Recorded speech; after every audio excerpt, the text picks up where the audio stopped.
You're listening to BQN. Assimilate the audio.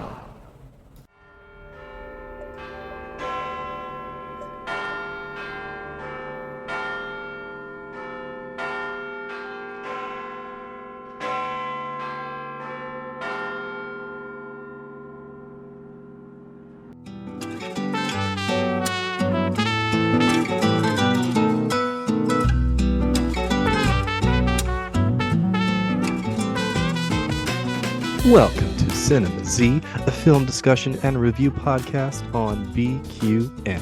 We're here to showcase the films you probably missed but should definitely check out, from independent and obscure to art house and absurd. Each episode will gather, perhaps cocktail in hand, to discuss it all. I'm your host today, Matt Jennings, and with me is the great, talented, lovely Mark. How are you, Sir Markington? Hey, good afternoon, evening, morning, whatever. Wherever you are on the planet. I'm doing so good today. Had a really good day. I actually have spent the last couple of days volunteering to pack meals for the needy. And so it fills me with holiday spirit. I got to do it last year. They let you sign up at work if you want to. It's not obviously not mandatory, but if you want to, you can. And so I got to do it last year for one session. This year I went to two, and it was a lot of fun. Getting together with a group of people to pack meals for those in need. Lovely. So, do you have a cocktail? No, I think I'm just gonna have water this week. Okay. No, I'm kidding. I totally bought it. I totally believed you. Like, well, this is new, but okay. No, I wouldn't do that to our listeners. No. So what is the theme? I know there's always a theme. Yes. So the mug's back. This time I got my monkey mug. So this was a present, actually. We're talking about holidays. This was a present that was given to me by a very dear and special friend. And I got a monkey for the handle. He's holding on. Listeners, it is the cutest mug I have ever seen. Like, there's a painting of the monkey on the coffee mug, and then the monkey's arm is the handle going into the cup. It's really cool. That's a beautiful piece. I love that. Thank you. Inside of the mug, I have hot cocoa with a little bit of Bailey's and peppermint schnapps.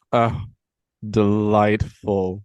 It's the PSL for alcoholics. I really do. I don't think that I've ever had hot chocolate or hot cocoa with a liqueur. Oh, you really should. I know, I absolutely need to. I'm going to add that to my list of things to do this holiday season. So, listeners, I keep it classy. I do. I only, I purchase the most expensive wine coolers on the planet. I think that I've had this before. This is the Rosini. It's the strawberry and raspberry Rosini from Trader Joe's. And again, it's not cheap. You can have it for the price of $6.99. Treat yourself. You're worth it, listeners. Yes, you are. Well, I'm going to go ahead and move it on to what are we looking at? What's on our TVs besides what we're discussing today? What has been on our tubes? Yes, listeners, we have a new segment this week now showing. Actually, we had it in the last episode, but we brought it back. We're going to talk about movies that we're currently watching. And okay, I put the feelers out to all the Cinema Z listeners about Asteroid City, and I wanted to know what everybody's take on it was. And I got back a bunch of varying degrees of feedback on the film, but nothing that really swayed me one way or another. And I really loved Wes Anderson for such a long time. There's a couple of films that come to mind that are treasures to me, like Darjeeling Limited. Like, I love that film. And so I wanted to like it. And his last few, especially The French Dispatch, I did not enjoy. Okay. So watch this film. It's weird. And for a Wes Anderson film, for it to be weird, that's saying something. It's weird, listeners. and it was better than French Dispatch, but yeah. I guess that's why the reviews are all weird. It's all have to keep it right. at that. Keep the review as yeah. What about you, Matt? What are you watching? Well, I do have to say really quick, so it's funny. The only reason that I know about Darjeeling being a tea is from Star Trek. Like that's the first time I heard it referenced was in a Star Trek episode of The Next Generation. Yeah, no Trek actors in that movie, I guarantee it. No, there are no Trek actors in that movie, but there's a line. I guess Picard is getting served tea. It's from All Good Things. That's the episode. Anyway, he says to the person that gave it to them, "You said that this was Earl Grey. I swear that it's Darjeeling." Oh, and All Good Things happens to be A Christmas Carol of Star Trek. It actually really is. It totally is. Very appropriate. It's so past, appropriate. present, future coming together. Listen, Q is the ghost of he's all the ghosts. He's all the basically. Ghosts. Okay, so what was in my tube? I was watching because I don't know, I guess in my older age I am starting to go for the sentimental, even though it might not be up to par in terms of what you think I would watch. What were you watching? So I was watching Gilmore Girls Christmas. No. Oh, wow. Oh my God. Did you hear that response? It was so visceral. I didn't mean it to come out that way. No, that's fine. It's totally appropriate. Thank you. No, I was watching Single All the Way. I don't know. I just wanted a feel-good gay Hallmark movie, and that is what I got. So I watched that. Also, listeners, if you have not seen the Trixie and Katya recap on Netflix, their recap of Single All the Way is hilarious. Oh, I gotta watch that. I gotta watch both. I'll watch Single All the Way. I'll watch it. Watch Single All the Way. Just go in knowing. I don't think it's going to be an art film. No. Okay. Just go in knowing that it is it's it's Hallmark. It's not Hallmark, but that's the style. Hallmark movie. Yeah. Also, shout out to I can't remember the name of the actor that played the love interest, but I haven't seen him in a lot of stuff. He must be up and coming. Snackerkins. He's gorgeous. He's a very gorgeous man. But shout out to him. He did very well, and I enjoyed watching him. So that is what was on my television. Well, I would be remiss if I don't recognize it. We've got our last episode that we dropped. Well, the episode that dropped the week that we're recording this was the Dune episode, and it went like wildfire and got downloaded. Now it's almost our number one download, and it's only been less than a week. So you guys like Dune, so maybe we'll do more sci-fis. It's the spice. It is the spice, and the spice is life. We did get feedback on BlueSky from Jordan Weatherby. He said, I gave it a listen and enjoyed it despite not having seen the Lynch Dune film or being much of a cinephile. You all seem like a fun bunch, and it made me want to go see the old Dune film despite less than glowing reviews. You should see it. You should see it, Jordan. Also, appreciate I am coming at this from a white perspective, but I feel like part of the story of Paul and the Atreides is being these privileged colonists who come and take over Arrakis without much understanding of these people's land. Feel like you lose some of that with a person of color, Paul. So in response to what you were saying, Matt. Yeah, Makes sense. Which I can totally, I can see that. I can see that. And then he finished with, but the first book, I assume the second film, only really hints at the destruction troubles of Paul's reign, and so you do end up in this white savior situation. I acknowledge the criticism and think it's quite interesting and wish I had more characters to talk about it. Ha ha ha. Well, cool. You can always talk to us about it, Jordan. Was the ha ha ha in there? Is that was part of the... Yes, it wasn't just... That was a ha ha ha from Jordan. And it was a genuine ha ha ha ha. Genuine. Okay. I also posted to a gentleman, Adam Clymer, who was posting about Dune, so I sent him the episode to check out, and he said, "What the fuck? How did you find me? I don't know you, stranger danger." But we had a back and forth for a while. Okay. And come to find out, he said, I would really like some candy. Do you have some? I'm high as fuck. Oh, I love you. I'm so stoned. oh So it wow. ended well. I think That's he listened. I think so too. That's for some people that's fast moving in a relationship. For some people that's just going at the right pace. Mm-hmm. Did you get him candy? No, Oh, no, well, I don't know. no. That I might be a gave deal that up. breaker. We also have a message from Mel, and she responded on the same episode. She said, "This is Mel Larson on Twitter," and she said, "Cinema Z, I enjoyed every one of the minutes I spent with you in 2023. Thank you. My top pod of the year. Also, thanks for the trivia shout out. You guys need me in all caps, and you're right, we do." Yeah, she is. She is. Listen, I give her all the flowers because yeah. Mel Larson's the best. All right, here we go. So, the film we're going to be discussing today is Scrooge, a 1951 British Christmas fantasy drama film and an adaptation of Charles Dickens' A Christmas Carol, written in 1843.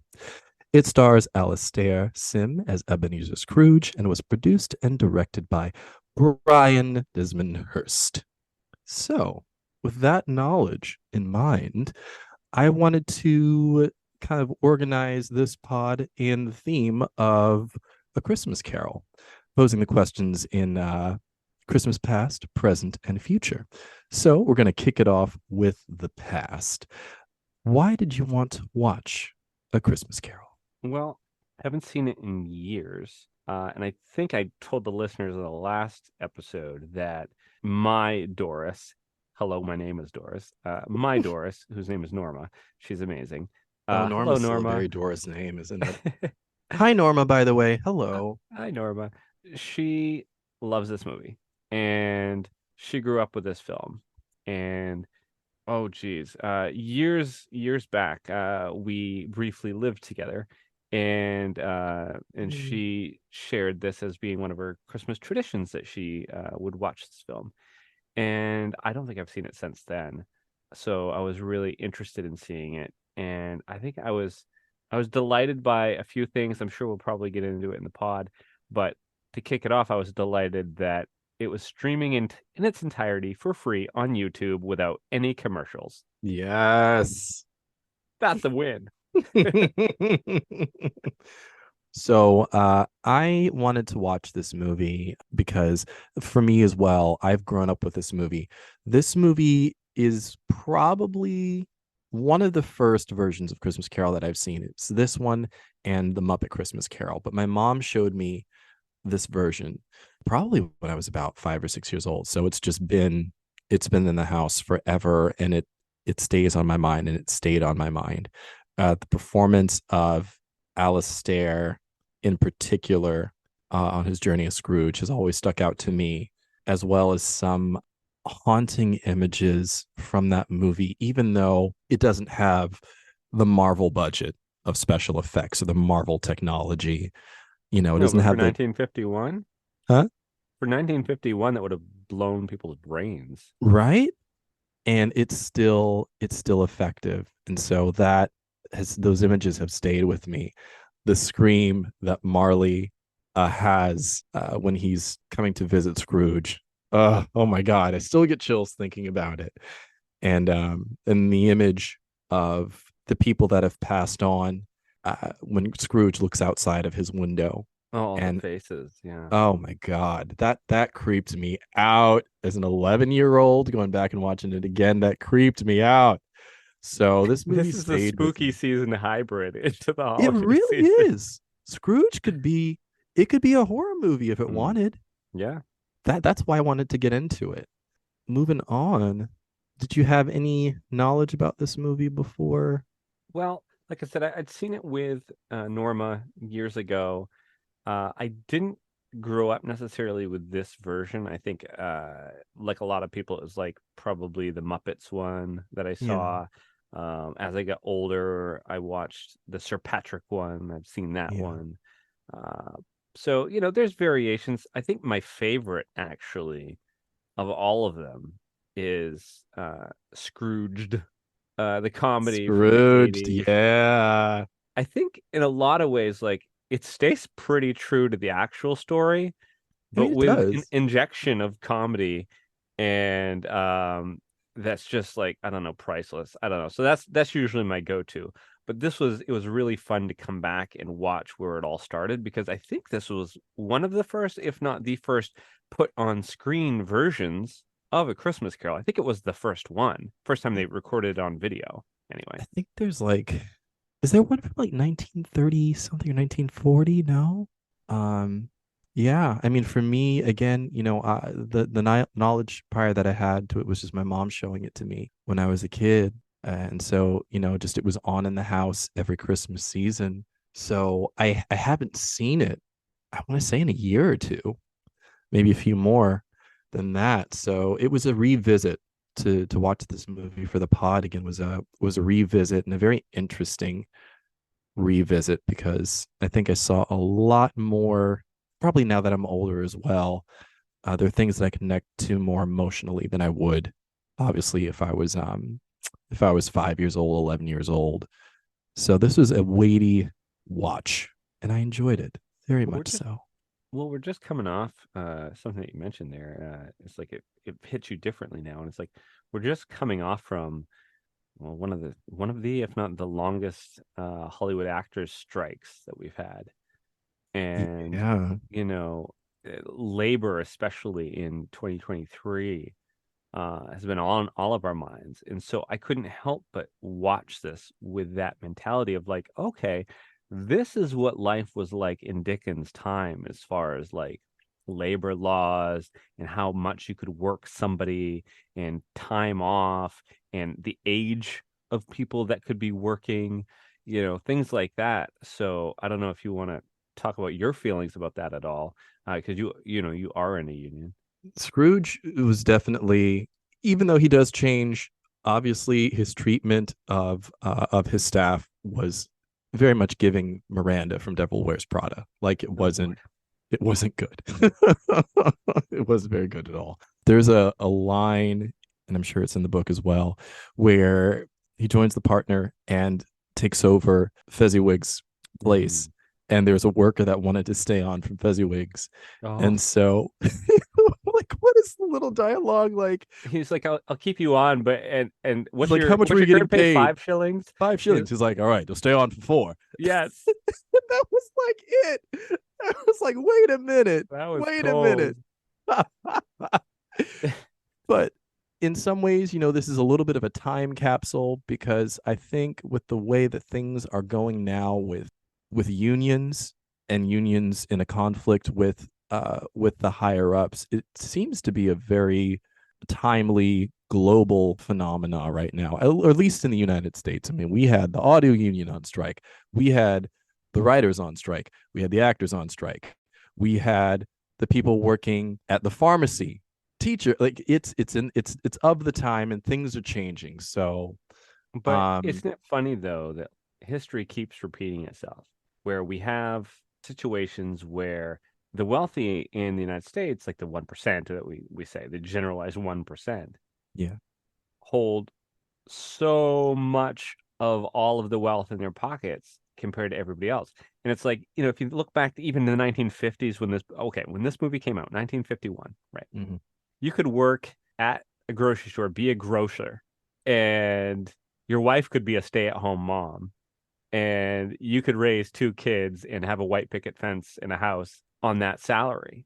Can you imagine? And now, with two people working where we are today, the mother and the father both working, it would take more than being a grocer, for one thing, Yeah, or a teacher or anything else. but you can't even make rent to keep the house No, up they'd still have to anymore. live in an apartment. I don't know how people are buying houses. It's wild. I mean, things are, on a positive note, things are definitely changing for anyone that's losing hope. You But it has know, to get to that place, and it got to that place again. That's what I'm saying. It's like it's a yeah, full circle. It got better, and now it got worse again, and now yeah, it's getting better again. yeah. So It's getting better. yeah, the unions are what's helping right now. It's like Yes. the power of this the little person, the Bob Cratchits of the world are Yes. getting together, and they're like, nah, we need more coal for that fire, and you're not going to take it out of my salary. Yeah. I mean, it would be a very, oh my God, can you imagine, a Christmas Carol for the 21st century? How that would go down. Oh my Lord. Is this the ghost of Christmas present? Oh my Lord. Hey, let me get me on a snap. Right. Hold on. Hey guys. So here I am. Ghost of Christmas present. Ghost of Christmas past. Hi. They hold the camera up, but they don't show up on the camera because it's a ghost. Oh yeah. All you see is like a light. It Wait, looks like you're in a JJ movie. Let me try a different filter. Hold on. Oh my God, we're gonna make this happen. Hashtag reliving my trauma. No, that's not funny. Seriously, everyone, take care of your business and your life and the pain. Mhm. But it's okay to laugh too. So, moving on to the present. So there's something that I realized about this version of Scrooge is that, and it might just be a testament to Alistair's performance as well. He doesn't really look at the people in his life that he's interacting with in the first fourth of the movie before the spirits come in. He's very Dismissive.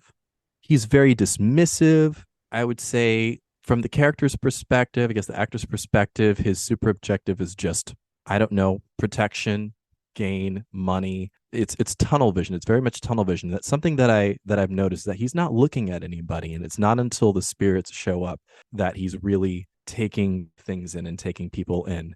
So, I don't know if that was a conscious choice on Alistair's part, but to me, it works because the person is this Scrooge is incredibly detached until he is forced to see his past. He did have Gowron eyes. Oh my God. So, I wanted to say that and I didn't. He's totally got the Gowron eyes. if listeners don't know what that is, it is a Star Trek reference. But if you just type Gowron eyes into Google, you can see what we're talking about. You'll see it. I was thinking that the whole movie. His eyes were just bugging out. His eyes did a lot of acting in this. You really could tell a lot did. from his expressions and from his eyes. They really did. And what I love about this is, I mean, yes, at this time in film, the acting, the performances are still very theatrical. Film is still 20 years old. It's still new at this point, right? Maybe it might be older than that. Mel, if you know, spill that tea. Go ahead and when was the first film made, Mel? Yeah, we'll wait on the answer. Okay. Yeah, go ahead and spill that tea and let us know. But film is very new at this point, and actors are getting used to this new medium, and his performance is still, it's not, for me, it's not so big that it is not honest. Does that make sense? Oh yeah. No. It was controlled and measured. Yes. He wasn't, I think, because it was the 51, right? If this was made in like the 40s or something, the 30s or the maybe. 30s, when we had some of the old Hollywood stars that were coming off the silent films in particular, the actors had obviously they couldn't use their voices, right? They had No to text, use their faces. Yeah. So a lot of the old Hollywood actors had a hard time transitioning into talkies because they were so used to acting with their face. Now transitioning into the talkies. Oh Lord, this guy. But you know what I mean, Yeah. And so I think we were starting to get to a point where it was less that and more, I guess, natural feeling and natural looking, right? Yeah, I think is a very interesting choice. I think it was a very smart choice, because when I think about other versions of Christmas Carol that I've seen, different actors that are playing Scrooge, obviously because they're different actors, they're going to have their own take. They're going to emphasize different lines. They're going to take in different moments, different pauses, all of those things. But yeah, Alistair was just, and I don't mean this negatively at all, I just think he was kind of steamrolling through certain things, but I think it was still very honest to character. And I think it made for the moments with the ghosts. Like they say in in acting class is earn your pauses. Your pauses. Get through the information so you can earn those pauses and earn those moments where the motion has to stand still. So I think he did a great job with that. Well, yeah, he was so rigid at the beginning, and just like you said, not looking people in the eyes. It was like subtle things like that. Yeah. His facial expressions, like, again, his rigidity, and then it just makes it so much more impactful when later on he's bouncy like a Oh, puppy. oh my God. Because he's made it and he's not dead. That joy that I mean, we'll cover. I'll go into that later on, but his joy is infectious. The joy that he has at the end of the movie is absolutely infectious and beautiful to watch. And man, I do have to thank you for a second, because I thought for sure on Cinema Z I was going to be the very first person to pick a classic film. I was going to be the first person to pick a black and white film. And damn it, you beat me to it. This is black and white. It's classic film. Like, I'm like, Matt. Awesome. Well, I really appreciate it. I think our listeners will too. Awesome-tastic. Well, moving on to the future. I guess we can take a little bit of our time with this one. The Ghost of Christmas Past and Scrooge, they go through his years and present as well. Ghost of Christmas Present, they go through Scrooge's early years. And, after rewatching this version, I talked to my mom about it because, again, she's the one that showed it to me. And I talked to her and I said, we can watch Scrooge through those early years. And while it's not okay for him to treat people the way that he does down the line, we can see what happens to him.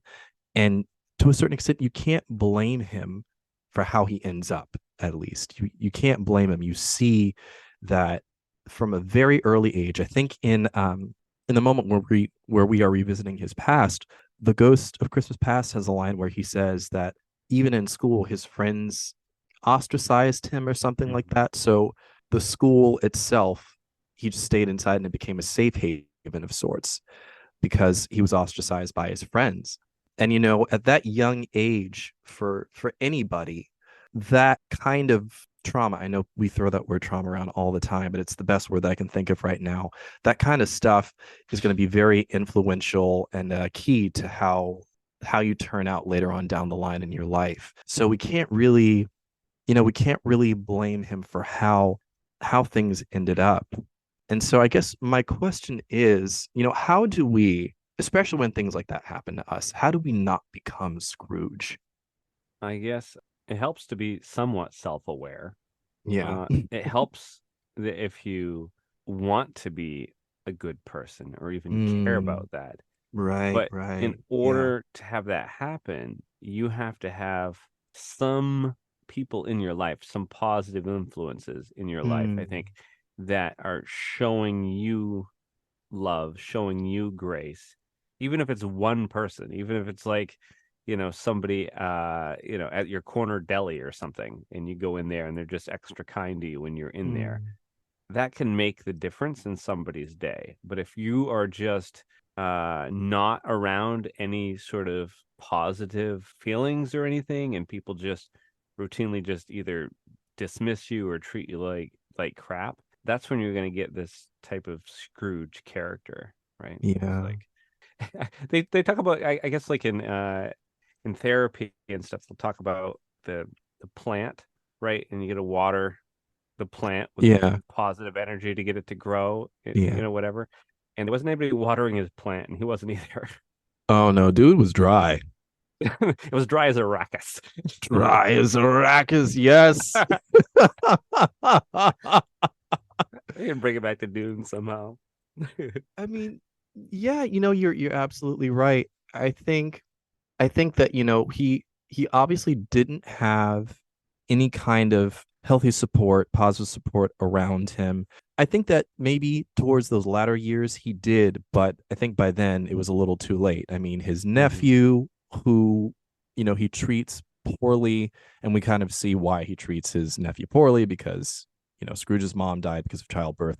Scrooge lost his sister because of childbirth and blames the nephew. But he had upbeat people in his life that he just kept at arm's length, because he learned again at a very young age that people leave to a certain extent, which is a very unfortunate quote unquote lesson for a kid to learn. And I think, going along with therapy and watering that plant, I think that you have to acknowledge the pain as well. We do a lot of, I think a lot of us as people, we do a lot of work to ignore it, to push it down. We distract ourselves with work. We distract ourselves with money, like Scrooge did. The things that we have control of, we distract ourselves with, so we don't have to deal with the pain. And if you're not careful, you will run from that pain, and before you know it, it's been decades and you haven't dealt with it. And so I think that we have to embrace that pain, and we have to face it, as generic as that sounds, so we don't become Scroogified. That makes any sense for our listeners. Love to everyone, not to make it heavy, but take care of yourselves. I mean, it's for a Christmas movie, it's heavy. It's heavy. Yeah. And there's just, again, when I watch this now, now that I'm an adult now, I'm not a kid, there's so much more layers. Again, Scrooge is coming to terms with things that he hasn't dealt with in decades. We have the trauma of his mom dying in childbirth, his sister passing, and then his fiance, the one hope. God, she stayed with him for a while, but like she could see that he was changing, and so she left before he turned into the monster he would become. Yeah, but part of her leaving really just caused him to just even more 200% go in that direction. I think she was the last thing keeping him from going to the dark side. That's exactly what I was going to say. She was the last hope. And it's not, and it's not her fault. Like I think she had to protect herself to a certain extent, and she probably stuck it out for a while. Yeah, that was a toxic relationship at the end. Yeah. It really was. And I think about, it's so funny. I mean, like, some of the stuff that I kind of came to light with was just in conversation with my mom after I did the rewatch. But her and I were also talking about, on the flip side, you have Tiny Tim, who also at a young age has been dealt a really bad hand. And somehow Tiny Tim maintains this joy and this light, and he wants everyone else to see that light as well. That's my mom. My mom's Tiny Tim. My mom has been through hell in her life. Really, she has. And the woman is just rainbows shooting out of her face all the time. It's just like, hi, everybody. How you doing today? Oh, you don't have enough money up at the bus? Here's $1. Here's everything in my purse. Here's my credit card number. Like, my mom's nuts. Literally, my mom's insane. She's such a sweet person. Like, she will go to the grocery store and she'll come visit me in Boston. She lives in Northern Maine. She'll come visit me in Boston. Yeah. She'll go to the grocery store, and she'll walk out of the grocery store not only with a carton of eggs and milk, but with 3 new friends for life, and they text each other. It's like, because my mom she's just super, super friendly and bubbly and kind and sweet. And it drives me nuts most of the time because that's not me. Yeah.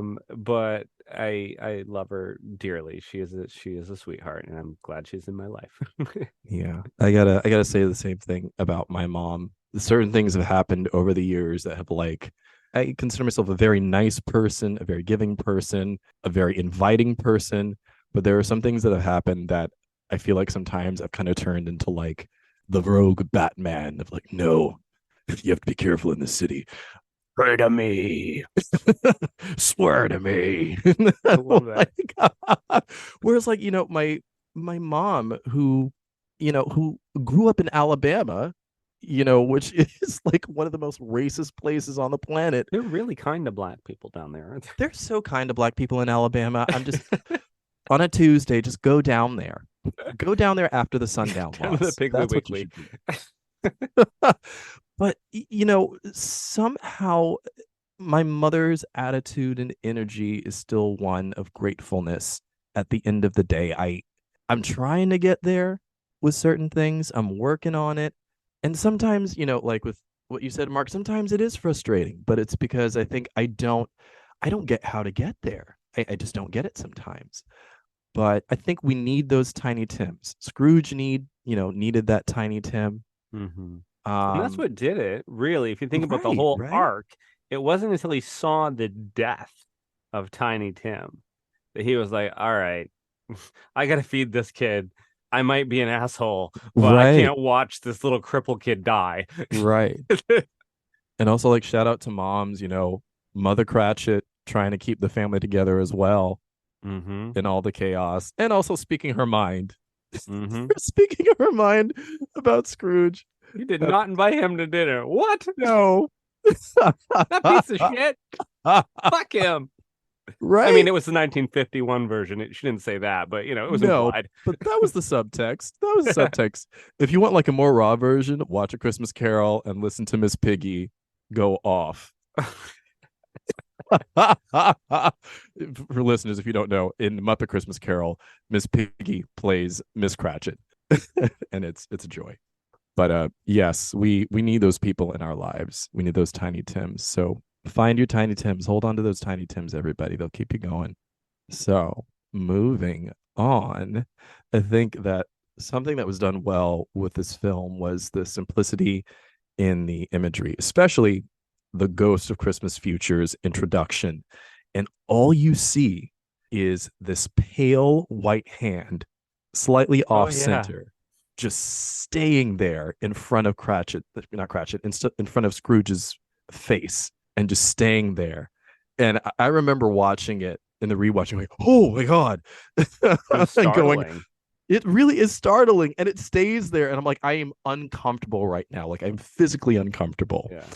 So, kudos to the artists of that time for that film, making that happen. Mark, did anything stick out to you that gave you the heebie-jeebies or made you smile? Well, it's always, this is sort of consistent across the board whenever I watch one of the Christmas Carol movies.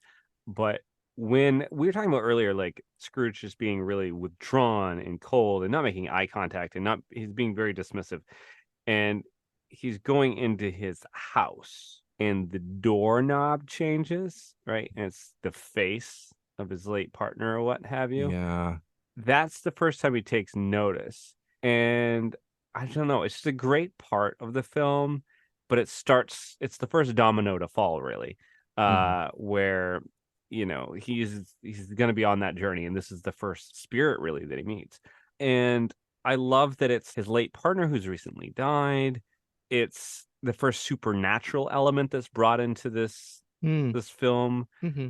I think coming off from, if you hadn't read the book and hadn't seen any of the films and you're just watching it, like, oh, what in the F is that? And that's must have been what it was for the first audiences to watch this film. Is like, oh, what the hell? That's a face on the door knocker. And it's really freaky. And I was thinking about, like, wow, any of us, if we're walking home or, carrying our mail and putting our key up to the door, and all of a sudden the door handle changes to be the face of someone that's dead, and it's actually their face on the doorknob. I mean, I would have dropped my groceries. I'm just saying. I probably just turned around and just gone to my friend's house and said, hey, can I stay here tonight? Yeah, okay. not going home. No, it's Scrooge. He doesn't got no friends. Right. That's true. Right. It's like, Dana Barrett in Ghostbusters when she opens up the fridge. It's the same moment. She opens up the fridge and there's the dogs in her refrigerator. She just drops those damn groceries by, and she's gone. She goes to a friend's and she stays for a while. Doesn't go back until she got the Ghostbusters. But it's like that same moment. Yeah. Scrooge went in. He had the nerve. He's like, fuck it, I live here. This is my house. Ghosts aren't chasing me out of here. And he just went in. So it's funny, right? Like, he still had the audacity and the nerve. Like, when Marley comes to visit him, oh God, I can't remember the specific he just makes him dialogue. sit. Can you just stop standing there? Yeah. Can you just sit down? Can you sit? I can. And then he like sits down. It's just, they're just ordering him around the ghost as though he still works for him or something. It's too funny. That to me, that was like one of the comedic moments of, like, this very dramatic, this dramatic piece was like him just saying, sit down. But the weights around him, like all the stuff he's carrying. This is the only version of A Christmas Carol where I believe the weights are heavy.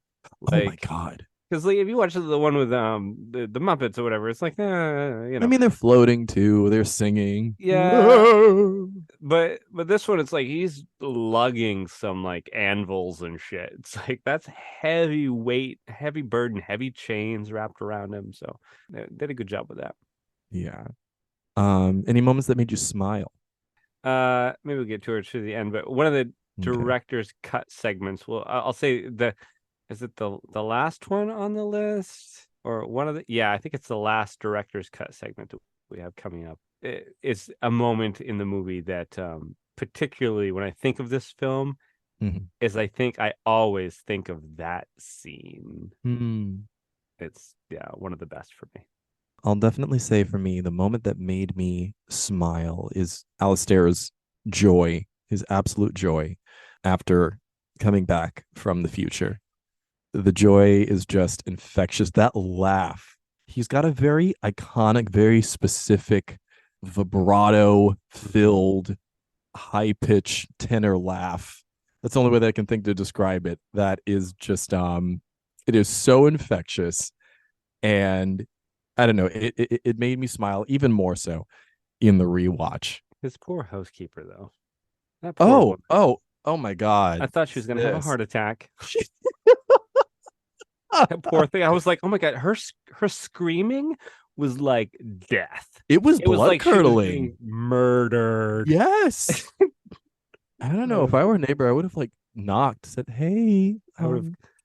I guess I couldn't call anybody, but I would have sent one of the boys to grab the constable. Yes, that's the word. His poor housekeeper, poor thing. Well, moving on to one of our favorite parts of this pod, we are going on to director's cut. Yay! And now we're pleased to bring you our feature presentation. We're going to act out some of our favorite moments from this movie. So, Mark, you want to kick us off? Okay. I wanted to start off with director's cut was starting at the beginning of the film when he's still pretty much a dick and talking about Scrooge here. And I think this one scene, especially, we were talking about it earlier, like it's his nephew who's like really happy and bombastic and just like full of love and joy. And he's coming because he really wants his uncle genuinely to have some Christmas cheer. And his uncle is not having any of it. And so I think it really paints a good picture about who these two men are and what their relationship is, what the dynamic is. So I wanted to include it here. And I would love to be Scrooge in this one because I know you can do a fantastic nephew / friend. Okay. I just know it. I feel it. All right. I'm down. Let's do this. All right. Action. Who's that? Your nephew, uncle. It's you, is it? Well, what do you want? Neither to borrow money or beg a mortgage, uncle, only to wish you a Merry Christmas. Keep Christmas in your own way, and leave me to keep it in mine. But you don't keep it. And let me leave it alone, then. Much good may it do you to keep it. Much good is it better than you? It has certainly done me no harm. No, your wayward nature has done that into marriage. My marriage was the making of me. The ruin of you mean?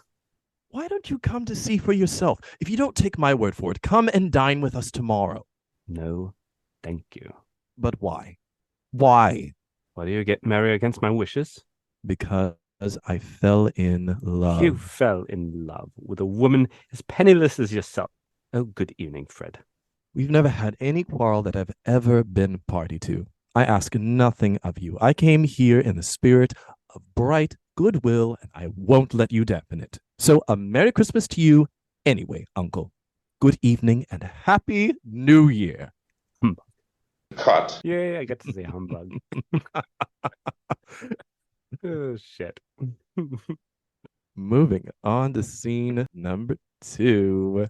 In this scene, the ghost of Christmas Past has taken Scrooge to his young adult-ish years. I guess I'd say he's in his early 20s here. Oh, he was a twink at the time.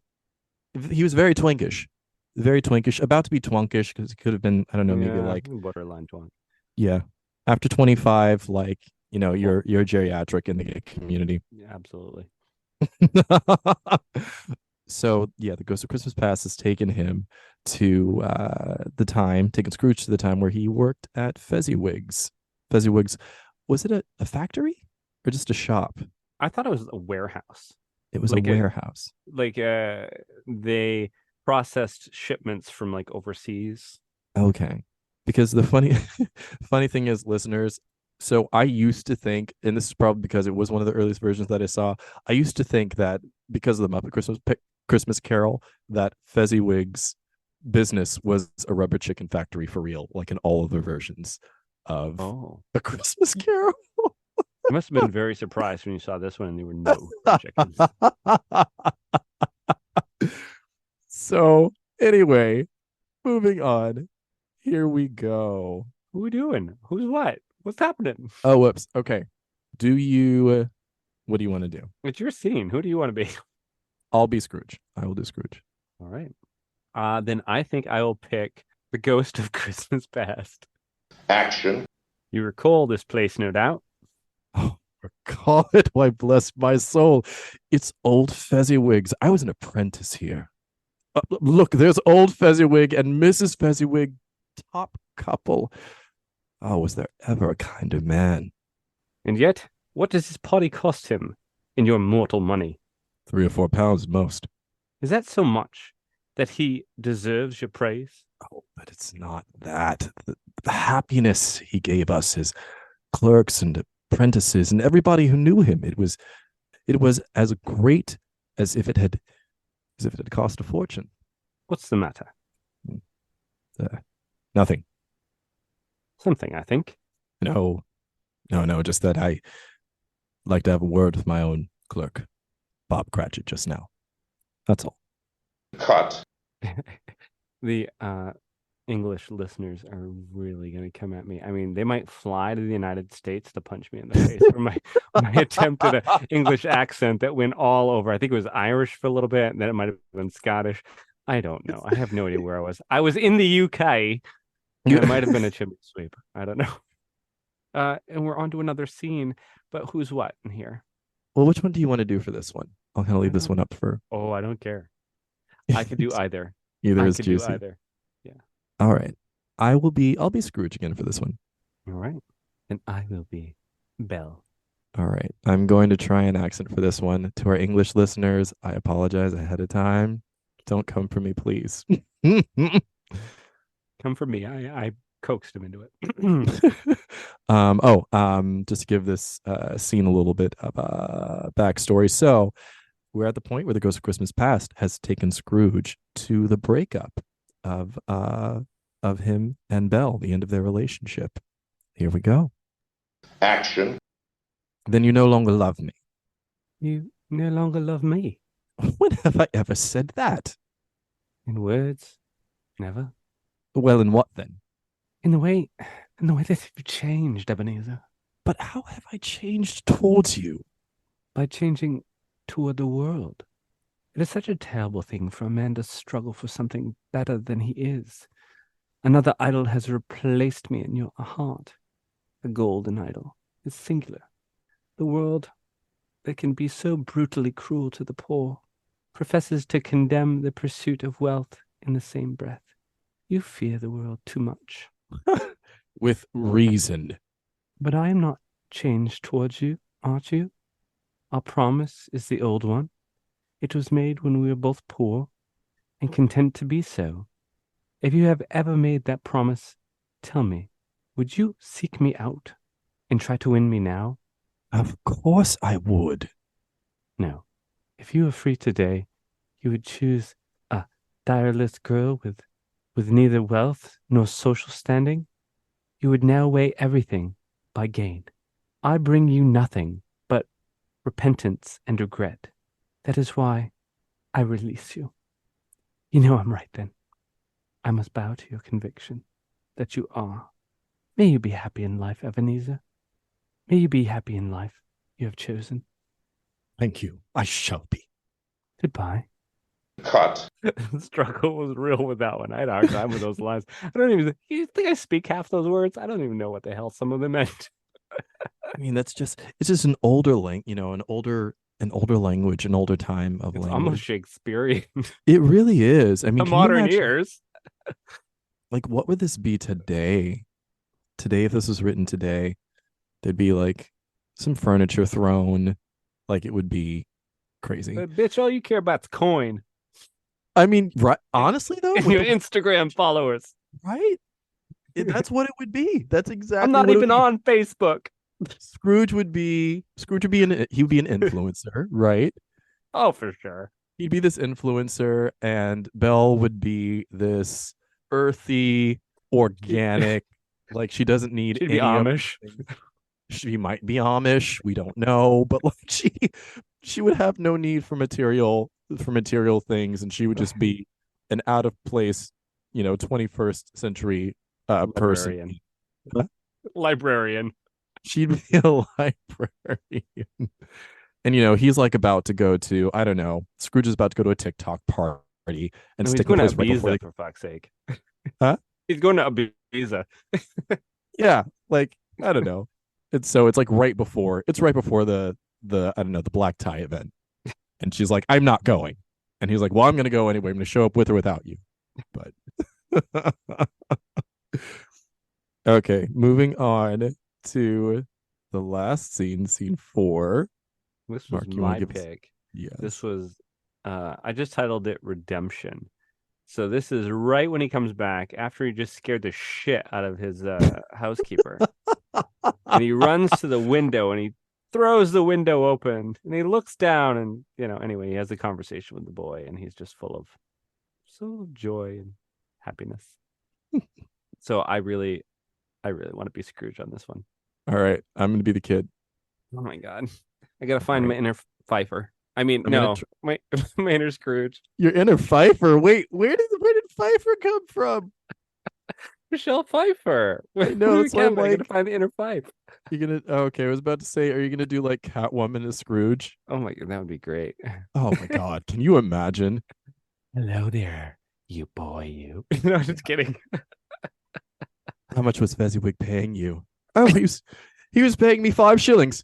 You're overpaid. Hit the road. Hit the road. Oh my God. Yes. Okay. Okay, here we go. Action. What a beautiful morning. Hello there. You boy, you. Who, me? Yes, you. Do you know who the butcher is on the next street? I should hope so. Good. Intelligent. Remarkable boy. Tell me, have they sold the prize turkey that's hanging there? Not the little turkey, the big one.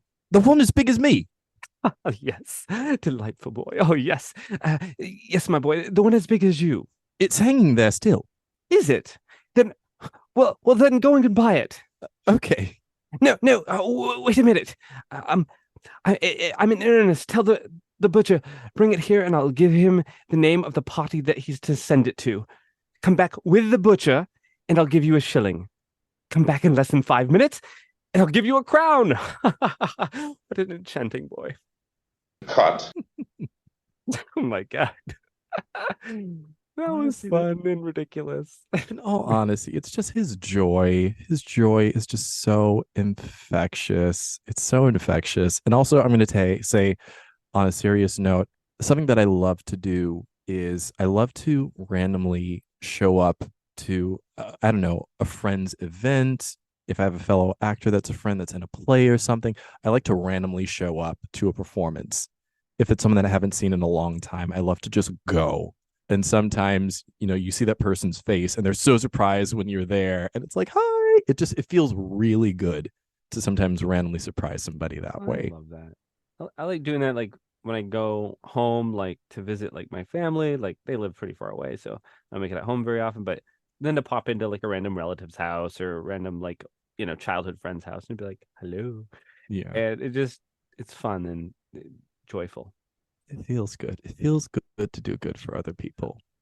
Alrighty. So this is a very odd. I feel like it's a weird question to ask with this because it's a Christmas Carol. But are there any rewrites if you had any? Well, I think Scrooge was kind of a mean character, so maybe He was so making him mean. nice. And Yeah. yeah, I don't know. The ghosts thing, I didn't think that was right for the time period. I'm just kidding. Yeah, I don't know. This is a hard one because it is like a classic film. As far as rewrites, yeah, I don't know. I just everything's so intrinsic. Yeah. I can't think of anything. I'm gonna follow right along with you. I can't think of anything. I don't know what you're supposed to rewrite. What do you do? What do you take out? Dickens. You can't. You can't. And this version, I think, is pretty true to book, right? Well, sort of. We can get into trivia a little bit, but Yeah. there's the part of the movie where Scrooge gets lured away from Fezziwig's and he hangs out with this other dude that's really super into money. But Right. that dude didn't even have a name in the Dickens book. And that whole scene of them sort of taking over that guy's company because he was embezzling or whatever, that never happened in the book. So that was sort of, I guess, if you could rewrite and take out part of it, you could do that because that wasn't part of the book. But that really sort of helps develop who's character of Scrooge. So, and it actually isn't in all of the versions, but I feel like it does help in this case. Yeah, definitely does. There's more showing versus telling. It's a nice little moment that I think was necessary. Yeah, the guy was really well dressed too. You know, the sleazeball that comes and steals him from Fezziwig. Yeah. He was a sharp dresser. Honestly, I like the way that people dressed back then. Some of that stuff, I'm like, yeah, I'd wear that today.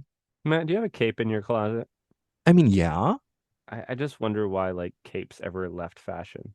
Why don't we all wear capes anymore? Oh, I want a cape. Oh, so freaking cool. Capes and top hats. Actually, my friend Emerson, a few years ago, wasn't a few years ago, maybe it was like 10 years ago, he had a top hat that he would just wear around. That's awesome. He sounds cool. It was just like, I mean, that's just him. And I was like, whatever. I'm down for it. I'm good. Yeah. I love a good hat. That's my All rewrite. right. My rewrites for the world today. We should wear top hats and capes. Top hats and capes need to come back. We'll all be seeing it in Milan Fashion Year 2024. Yes. Alrighty, so moving on to standouts. Is there anything, Sir Mockington, that stands out to you that you wanted to mention that we haven't mentioned so far? I was really impressed by the acting. I was impressed by like the set decorations and the special effects for the time, especially. I think they did a really good job for 1951. I mean, come on, guys. I mean, it's not going to be Kubrick at that point, yeah. But I think they did a really good job with what they had, and I just learned through. This is I'm going to throw this in trivia, but it's also a standout for me. I just found out through doing this podcast that the entire film was filmed in July. It wasn't even filmed in winter, and they had to truck in all this fake snow. Which makes me love the film even more because it looks cold. It does. Oh my god, that's kudos to them. This is a bonkers good production. Then yeah, think about that, and that explains why everybody seems to have a tan. Yeah, I think for me the standouts. I mean, again, it's just I love Alistair's performance. I feel for the maid. I actually enjoy. I don't know. She always stuck out to me with how petrified she was. She's going to have to go to therapy after that. Oh, absolutely. And he grabbed me and he threw me down on the stairs and he wouldn't let me leave. Like, absolutely. She was petrified. Yeah. I mean, she stood out to me. I think young Ebenezer was good too. I enjoyed young Ebenezer as well. Yeah.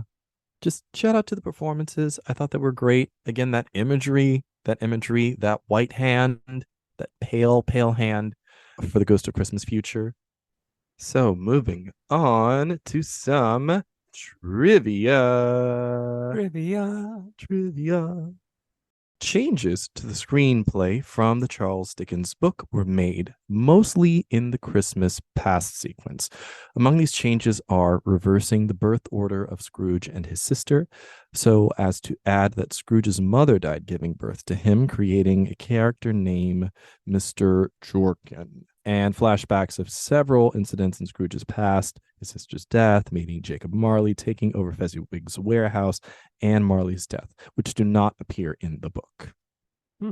Although this movie is widely regarded as the best version of Charles Dickens' story, it is the only one which omits Ebenezer Scrooge's famous line, "If I could work my will, every idiot who goes out with Merry Christmas on his lips should be boiled in his own pudding and buried with a stake of holly through his heart."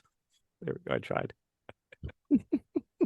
Alistair Sim would eventually get the chance to say it, however, when he reprised his role in the animated A Christmas Carol that came out in 1971, which also featured Sir Michael Hordern returning as Jacob Marley. See, I never paid attention to that. It's such an interesting line, too. Boiled in his own pudding and buried with a stake of holly through his heart. They say it in the Muppets one, too. They do. They absolutely say it in the Muppets one. Oh, it's so cold. Although the word Scrooge means a stingy person now, in Charles Dickens' time, the word was a slang term meaning to squeeze. That makes Interesting. sense. I mean, yeah, it's still, that's Squeeze pretty on money out of brand. people. A Christmas Carol and Oliver Twist are among the most frequently filmed Charles Dickens stories, having been made some 21 and 18 times respectively. The opening and closing credits show that Scrooge is the original name of this British movie, an adaptation of Charles Dickens' A Christmas Carol. The name of this movie was changed for its American release to match the name of Dickens' book. Do you think they called it Scrooge because they had added some extra scenes and extra characters in it that wasn't in A Christmas Carol? So they were like, okay, we got to change the name because it's... Oh, I mean, I wouldn't be surprised. Yeah. Glenn Dearman, Tiny Tim, became a radio drama producer and in 1990 produced A Christmas Carol for BBC. Interesting. Dearman also had an unwritten cameo in Scrooged. Oh, my Lord. In 1988, he appeared in Scrooged. I so love that. Oh, my God. When stock footage from this movie is playing on the television in one scene. Oh, that's so cool. That is pretty freaking cool. The film was shot in the summer of 1951. All of the snow, both in the studio and at locations, was faked. You know what's troubling about that is in old Hollywood, you know what they used to use for snow? What? Asbestos. Oh my God. Are you serious? So they had like a mixture. So some used flakes of, I think, what was it? It's a Wonderful Life. They used soap flakes. But some productions used asbestos and some used a combination of the soap and asbestos. So I don't know about this one, but I don't know how many of these actors died of cancer, but yeah. Anyway. And that is why we have unions. And SAG yes, extra strong. SAG after strong, exactly. All right. So, final thoughts, Sir Markington, on a scale of 1 to 5 shillings. Oh, yes. What would you give this movie? Oh, my Lord. Let me count my shillings here in front of me. So I went through a little bah humbug phase, I got to say. I don't know. I think adulthood did that to me where there were a number of years where I didn't even want to think about Christmas. When I was a kid, it wasn't even my favorite holiday. I don't know. I found people to be phony. I've never really been a huge Christmas movie fan. I think that this year might be the first year in a long time where I've gotten more of my Christmas spirit back and I'm less Scroogey. And so I don't know. I think I got to judge this movie as a Christmas film, as an effective Christmas film. And if I'm doing it then I got to give it a 5. I got to give it a 5. This is a true, like, I guess, perfect Christmas film. This is what you should show, school children. Yeah. Show it to the youths. I would also have to give this movie 5 shillings as well. I would say, along with your journey, Mark, I'm not Scrooge. I haven't been a Scrooge. I think Christmas is my favorite holiday. The holiday season is my favorite time of year. There are certain things in the last couple of years that have kind of hardened me here and there. And so I think as tee I think that, watching this movie and just in general, towards the end of this year, I kind of need some upbeatness, and watching this movie kind of did that for me. And I'm going to embrace that and take that throughout the rest of this year and into 2024. So this movie, again, is very necessary. It's a necessary watch. God bless us, everyone. Everyone. The love we found. The love we found. If anyone knows that reference, Is that from listeners. Muppets? Yes. It was your head tilts. I was like, oh, that looks It was like a the Muppet head tilt. Yes. It's as though there was a hand going up your ass. We're not here to kink shame. We're not. Like And your hand up your ass. And sometimes that's what's going on.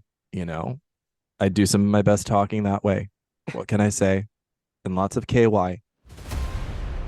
What shows are on BQN, you ask? Well, here's a rundown of some podcasts you might be interested in. All Good Things, a Star Trek Universe podcast covering all of Trek, hosted by Amy, Mark, Christos, and Kelvin.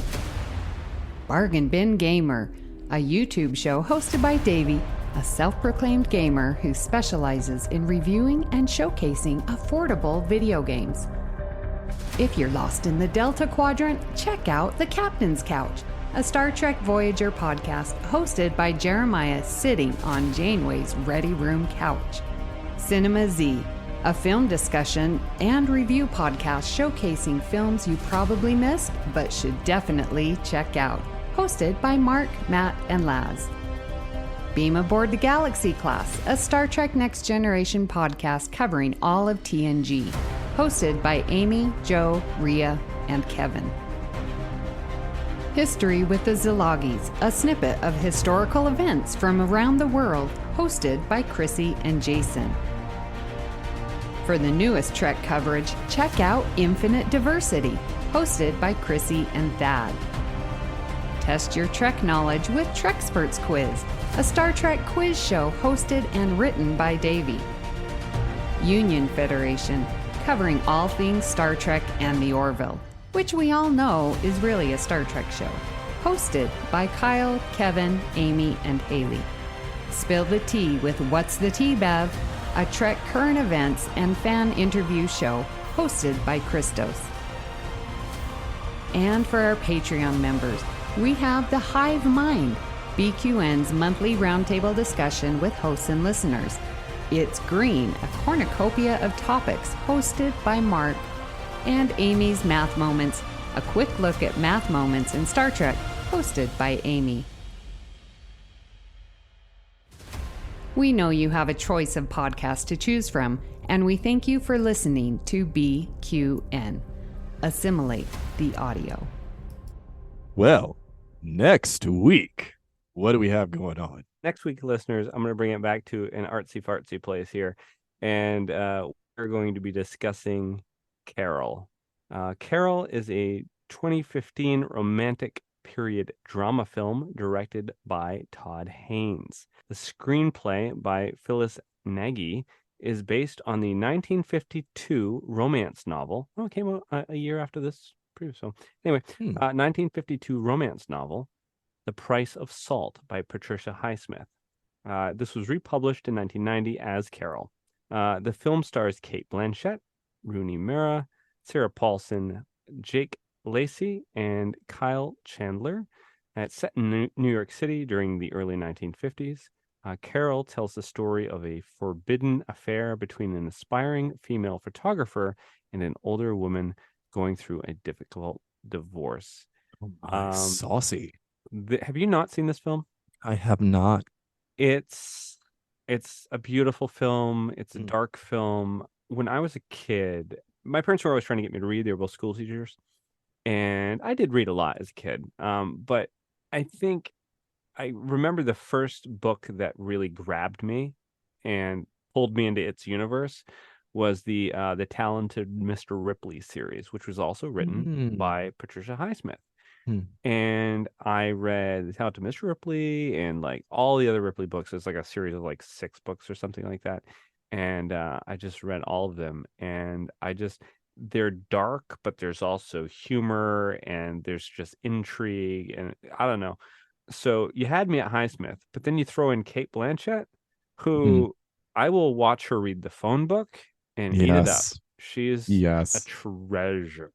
So yeah, I did enjoy this film when I watched it, and I haven't rewatched it since, because like I said, I don't watch a lot of holiday films, and it is a holiday film.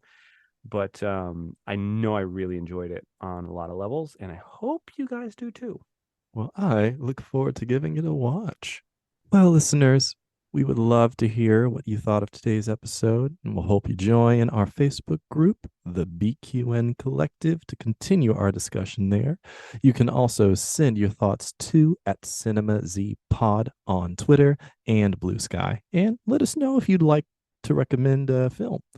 Please follow the network on Twitter, BlueSky, and Instagram @BQN Podcasts. So, Sir Markington, where can people find you when you are not chained to a bunch of heavy bricks, dragging them around? These are the chains that I forged through my life. May you not forge the same chains, Matthew. Oh, Spirit, please, Spirit, please. Well, when I'm not doing that, you guys can find me in the BQN Collective Facebook page. You can also find me on All Good Things. There's a Star Trek podcast I do. And you can find me on BlueSky, where I do post a lot of music. Usually every day I post some music there. And Matthew, where can people find you when you're not being fisted? Oh, I mean, when am I not? I gotta wear a diaper. No, that's actually only like no shame to people that actually do enjoy that. I mean that genuinely. If you enjoy that, awesome, and people that enjoy that don't have to wear it. Yeah, do you? Do you? People that do that do not have to wear diapers. I want to make that very clear before I get canceled. Well, I mean, some probably do. I mean, the elasticity of this place. Anyway, you can find me on Instagram on @1701BLERD. That is my Instagram page for my web series. It's about a gay black nerd using Star Trek to cope with life. Episode 3 is almost done, so I'm really excited, and it's going to drop before the year is out. You can also find me on Instagram on @MLJENN. That's my personal Instagram. And on @1701BLERD on my TikTok. You can find me on TikTok through the Instagram, Blur Instagram. Stop by, say hi, slide in those DMs. And please hit the subscribe button on Apple Podcasts or wherever you get your podcasts, and leave us a star rating and written review. That helps others to find the show.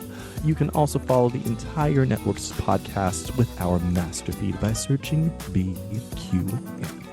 At this time, we'd like to thank our associate producer, the lovely Miss Amy Nelson, and a special thanks to Laz Marquez for our original show art.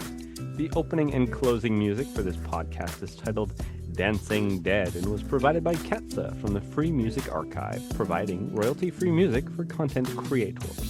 If you'd like to help us keep all our shows coming to you each week, you can become a patron of the network on Patreon. We will add you to the Hive Mind Facebook group so you can enjoy It's Green, Amy's Math Moments, and other network perks. With a monthly subscription of $5 or more, you can join our meetings on the Hive Mind Roundtable discussion on the second Saturday of each month. Visit patreon.com/BQN to get all the details and watch your messages. Thank you for listening, We hope you'll tune in next time. and God bless us, everyone.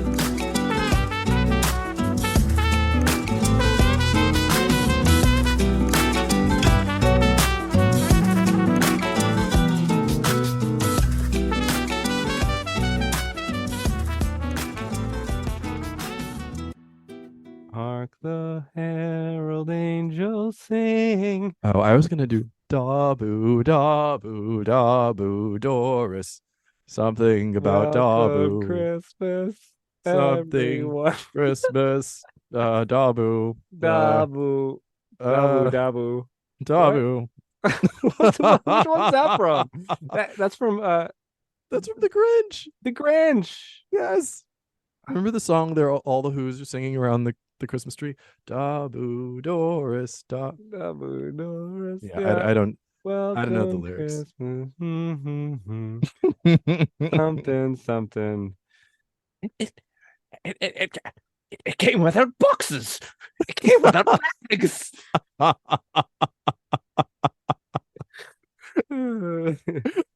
I don't know it well. I need to watch the Grinch, How the Grinch Stole Christmas Another more. one. Yeah. Yeah.